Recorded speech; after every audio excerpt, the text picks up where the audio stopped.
Né? Sangha é a comunidade, as pessoas que praticam juntas.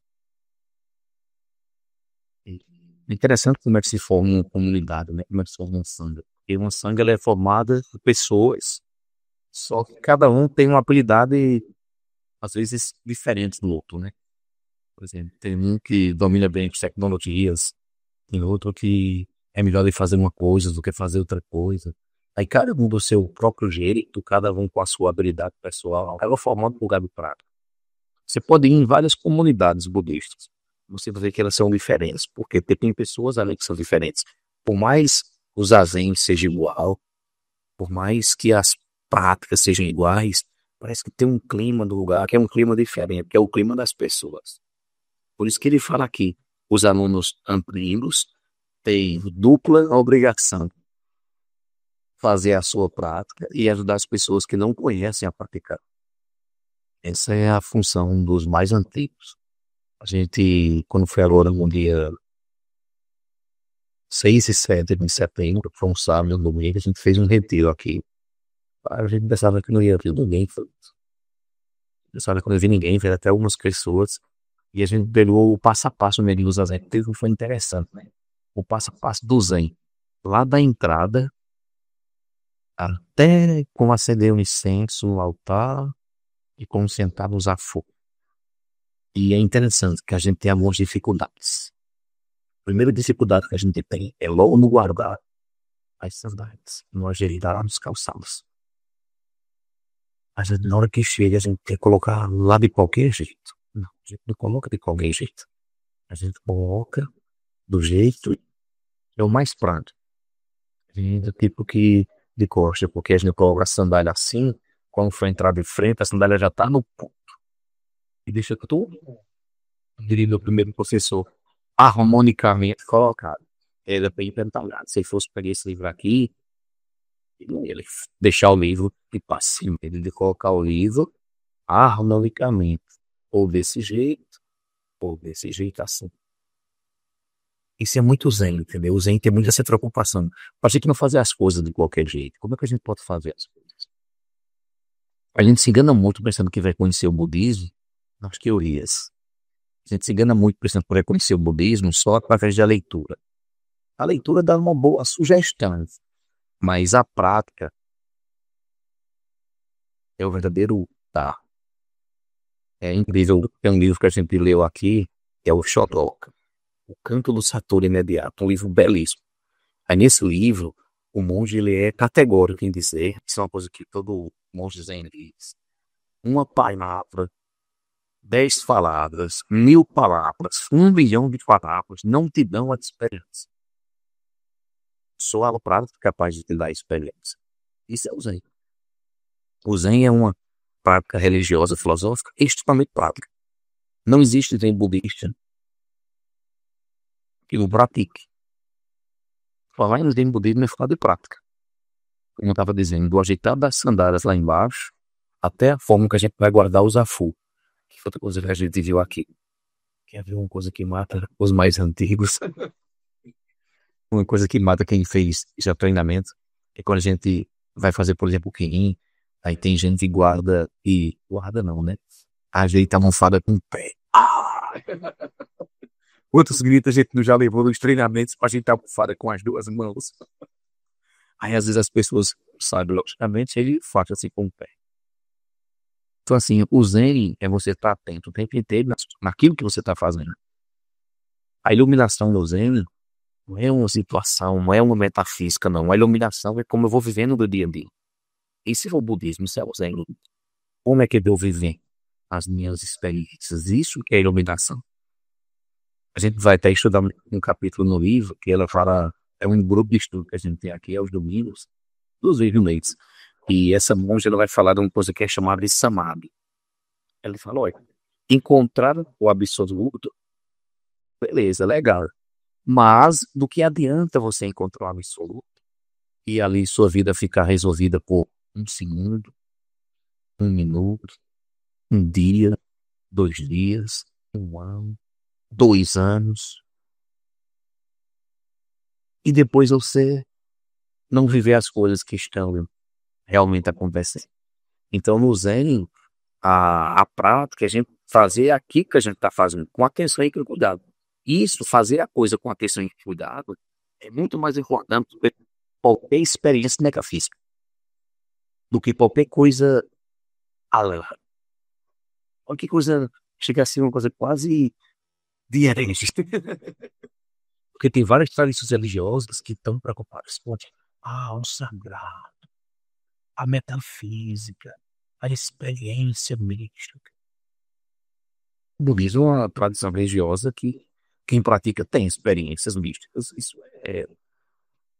Quem nunca teve experiência mística é porque nunca fez a prática da meditação correta. Nunca praticou. Como você tem experiência mística? E as experiências místicas, elas modificam a vida das pessoas. Quando você tem algum tipo de experiência, você muda a sua vida. Mas só que isso não resolve. O que resolve de fato a nossa vida é como a gente vai ver aqui, bicho. Esse é o business, né? Não adianta ficar modified. Consegue. Isso não existe, isso é mentira. Mercado que inventado. Isso não existe. Carlapiou isso aqui. Isso não existe, isso é mentira. Porque chega a dificuldade, o que a gente faz quando a gente está em dificuldade? Os nossos monstrinhos aparecem na hora. É desse jeito. Então, é outra coisa que a gente vai estudar depois aqui. É que a cada segundo que passa na nossa vida, a gente tá numa encruzilhada. Não é nem encruzilhada com outra coisa. É encruzilhada em viver conscientemente. Viver com consciência, perceber o que é que está presente, acontecendo na nossa vida, e viver sem consciência, viver inconsciente, viver dominado pelas tendências, muitas vezes que são tendências negativas. A prática do Zen budismo é você acordar para isso. Ou você vive atento, ou você vive sério. O atento é você perceber o que está acontecendo. Ver o que está manifestado em você. Ver qual é sua qualidade de pensamento, a emoção que está ali. Porque se você está consciente, o que vai acontecer? Você acolhe aquilo que vem, não briga com aquilo que vem e redireciona aqui. Então, para isso não é legal. Então, paro, respiro. Se aquilo for mais forte do que eu tento ficar parado, me sigo daqui, ó. Não quero dar um murro em ninguém agora. E depois você vê que passa. É diferente de viver sem consciência, que aquela coisa vem e você é levado para dentro daquela maneira, que é a nossa tendência. Aí nessa perspectiva, é que algumas tradições falam em uma vida após a outra, em nascer e morrer várias vidas para poder, com muitas aspas, se iluminar, se libertar. A diferença do budismo é que o budismo diz, não, bro, é agora. É nesse exato momento. A iluminação, a experiência está disponível a cada momento. Você não precisa morrer fisicamente para essa experiência acontecer. Você não precisa morrer para poder a liberdade do sofrimento acontecer. Não, é como você entende e como você vivem a executar. Isso é o Buda. Nesse texto que a gente leu agora, na primeira parte que a gente tinha lido, o monge, sutilmente ele reclama da sanga, porque eles estavam fazendo a reverência durante a manhã, a cerimônia da manhã, e algumas pessoas estavam lá em cima ajeitando a sala. Não sei se você leu, né? Aí ele disse, ele pediu para as pessoas terem atenção, que as pessoas não empurrem a cadeira, porque se empurrar a cadeira é muito preguiça da gente ocidental. Não existe uma forma de ajeitar as cadeiras, mas existe uma forma que a gente ajeita a cadeira que não incomoda a vida do outro. Existe uma forma da gente escutar o som e não incomodar a vida do outro. Existe uma forma de eu fazer minha festa e não incomodar a vida do outro. Isso é muito cultural no Japão. Né? Porque uma vez a mulher estava contando, né, no tempo que ela andou por lá, e foram muitos anos, ela dizendo assim, o respeito que as pessoas têm umas pelas outras. E não querer incomodar em nada. Porque as casas, elas não são tão grandes. as paredes são praticamente de tipo de papelão, então você bate uma palma aqui, a outra pessoa escuta lá. Então, assim, como viver pensando nessa questão da coletividade? É uma coisa que a monja também sempre diz, você sabe, não existe um eu sozinho, separado, eu estou bem, se vocês não estiverem bem, o problema de vocês. O próprio Buda, quando se iluminou, ele disse assim, eu, a grande terra, em todos os seres, juntos, somos o caminho. Não é o Buda sozinho é o caminho, não é todo mundo junto. Uma coisa que o Buda fala também é assim, é que quando um se ilumina, a experiência de iluminação fica mais acessível para os outros também. Uma coisa bonita, né? Quando um se ilumina, quando um encontra, quando um desperta, o despertar fica disponível para os outros também. Porque nós não somos seres isolados, nós somos seres o quê? Interdependentes. Isso é muito libertador. Isso é uma forma de ver, isso é uma forma de viver a realidade. A gente consegue sempre. De 10, eu caio em 9. Depois em 8, em 7, em 6, em 5, em 4, em 3, em 2, em 1. Cai bem em 1. Olha só, cair em 1, para quem cair em 10 experiências, cair só em 1, isso é muito libertador. Só que a gente não acredita nisso. Não acredita. A gente quer a solução pronta e de imediato. Mas se a gente for racional, o mínimo de inteligente possível, e fizer uma conta de 10 anos, veja, se em 10 anos eu for um pouquinho, 1 milímetrozinho para cá, para a esquerda, avalie que num período de um longo prazo, eu estou mais indo nessa direção, eu não estou mais aqui parado. O mesmo ele fala desse milímetrozinho, assim, desse centímetrozinho, assim, dessa coisinha pequenininha que a gente vai fazer na vida da gente. E a gente só faz a modificação real quando a gente está presente na experiência. Se a gente não estiver presente na experiência, a gente vai depender, como diz a Bíblia de tradições, de nascer e morrer. Quantas vezes precisa para ter esse bem? Algumas pessoas não entendem essa concepção de karma do budismo. Porque o Buda nunca disse que é preciso nascer e morrer 1 bilhão de vezes. O Buda nunca disse isso. São concepções de outras tradições religiosas que, quando algumas pessoas vão ler, acabam misturando. O Buda fala que a experiência está disponível aqui e agora. A libertação é aqui agora. É como a gente vai viver.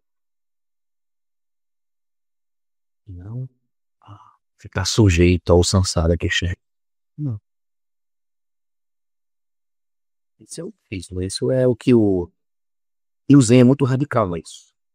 Os monges eles são muito radicais. Para encerrar, tem uma história, eu acho que já contei aqui. Tinha um monge assim com frio danado, um frio, um frio, um frio. Aí um olhou assim pro outro. Cura de padeiras. Gente, queima. Isso, choque de manter o caso disso, não tô preparado para fazer isso. Só para. A gente queima, a gente vai ficar com frio. Ter esse Buda de madeira aí, a gente vai queimar. Lógico que tá fazendo isso com uma questão, como é, herética, não é isso. Porque se é um Buda de madeira, né? O verdadeiro Buda é de carne e osso, que é que somos, parece que outra coisa que ele não fala aqui, né? O verdadeiro Buda não é aquele Buda que está enfeitado no hall da entrada. O verdadeiro Buda é aquele que está ali praticando o zazen. Isso é concepção do Zen. Tem tempo que um penheiro bate, eu acho isso muito massa. Tem tempo que um penheiro faz. Alguns colocam uma pedra, outros colocam um espelho para falar da vacuidade e vai seguindo. Não, eu sou muito do visual, do, das imagens, da coisa da funcionalidade. Mas tem tempo que não tem nada. Não tem um quadro na parede, não tem imagem de Buda, não tem imagem de Buda, nada. Você tá naquela coisa assim. Porque a verdadeira experiência não tá nessas coisas. Essas coisas vão provocar um impacto na gente. É como se as imagens do Buda fossem três referências. Isso acaba criando uma conexão, lógico. Mas a verdade do que adianta ele ter uma imagem lá só para vender. Eu digo, o vendedor dessa imagem aqui, ele tem a mesma relação que eu tenho com o burger, uma relação completamente diferente. Aí isso nos alerta para uma coisa, que é o mundo interno da gente. A gente jura que as coisas vêm tudo de fora. Mas, na verdade, esse mundo aqui, ele é diferente para cada um de nós. Esse mundo, e exatamente esse é diferente para cada um de nós. Depende de quê? Depende do olhar que a gente coloca, da forma que a gente está se relacionando. O mundo tem 8 bilhões de pessoas. O mundo tem 8 bilhões, mais de 8 bilhões de mundos. Porque cada um é um universo inteiro. Isso é o que o mundo ensina. Só que a gente tá muito preocupado com. Ai, amanhã. Vou preocupar com o meu problema. É que eu não tô preocupado só com o meu problema, eu não vejo o todo. Eu vejo o todo manifesto. Eu não me sinto conectado com tudo que existe. Eu tô preocupado só com o que é particular. E o todo. A me ver. Por isso fica só na você por isso. Isso não quer dizer que você não tem que pensar em você, não é isso. As pessoas são radicais demais. Você quer dizer que eu não tenho que pensar em mim? Não é isso. Mas o maior egoísta deve ser o maior altruísta que tem. Porque, veja, se eu desejo que todos estejam bem, quando eu estiver mal, tem pessoas para me deixar bem, para me dar um conselho, por exemplo, para não fazer esse tipo aí. Então é melhor que todos estejam bem do que eu estar bem sozinho.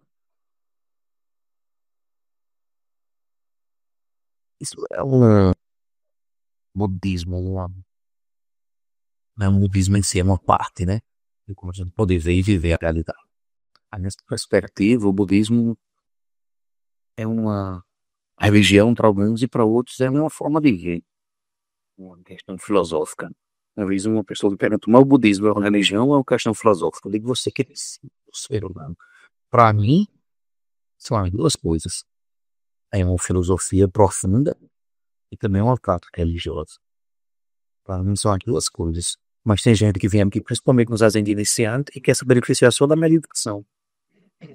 Vem, faz o zazenzinho e vai embora. Não quer a questão filosófica, não tem essa.